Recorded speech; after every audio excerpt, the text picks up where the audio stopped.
So it looks like there's been a bit of a development in the investigation into the January 6th attack on the Capitol, because the FBI, I believe for the first time, is now on record as saying it is considering seditious conspiracy charges.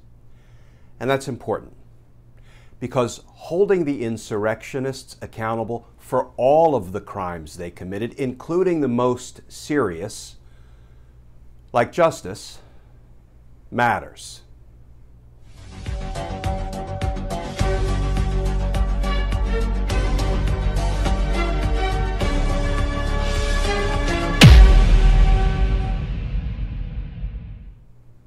Hey all, Glenn Kirshner here. So I think it's time for an insurrection update. I've actually been on hiatus for about 48 hours. My wife and I took a little bit of downtime to rest up and rejuvenate, and we're now fully back in the fight for justice. Of course, I have to admit I wasn't entirely successful backing away from the cell phone and staying off of Twitter over the last 48 hours, but I did the best I could. And I'm happy to be back, and I'm ready to go. And I think it's worth doing an insurrection update. Of course, as an aside, won't it be nice when we no longer have to worry about insurrection updates? When we can just look back in the history books and take some satisfaction at how ultimately all of the insurrectionists, everyone responsible for the attack on the Capitol, the attack on our democracy, was held accountable. But for now, let's take on a couple of important updates. This first one was reported by CNN. Headline: 7 more U.S. Capitol riot defendants plead guilty, including armed man who threatened to shoot Pelosi. With this latest flurry of court activity, 10% of the more than 600 known federal defendants charged in connection with the deadly riot have pleaded guilty. The pace of guilty pleas has picked up in recent weeks as the Justice Department tries to resolve dozens of lower-level cases involving nonviolent riot defendants. And as an aside, friends, the first trial of an insurrectionist, the first trial of a defendant who attacked the Capitol on January 6th, is scheduled to begin October 18th, right here in Federal District Court in Washington, D.C. The defendant's name is Aaron Mostofsky, and he is charged with several felony counts. And I'll be attending the trial all day, every day, trying to give legal updates and legal analysis via Twitter and in other ways. And I'm sure there will be some of the great reporters like Scott McFarlane, who has been doing terrific real-time reporting on all the insurrection cases. I'm sure Scott will be doing the reporting, but I'll be there throughout the trial trying to give everyone legal updates on what I see unfolding in the courtroom. So please stay tuned in that regard. But let's move on now to a second important update, probably more consequential than the first. And it was reported out by Mother Jones Magazine. And here's the headline: FBI seizes Oath Keeper lawyer's phone in seditious conspiracy investigation. The move suggests an expansion of the January 6th case against members of the militia network. The article begins: the FBI is investigating seditious conspiracy charges related to the January 6th attack on the U.S. Capitol, according to a search warrant served on a lawyer for the far-right Oath Keepers militia group. And then later in the article, it recounts: the warrant says the search is related to potential violations of 9 criminal statutes, including seditious conspiracy.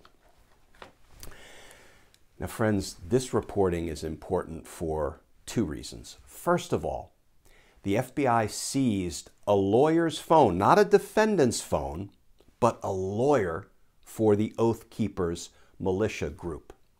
That's important because seizing defendants' phones, electronic devices, or searching a defendant's home or office is entirely usual when you are a charged defendant in the case. This is a lawyer for the Oath Keepers.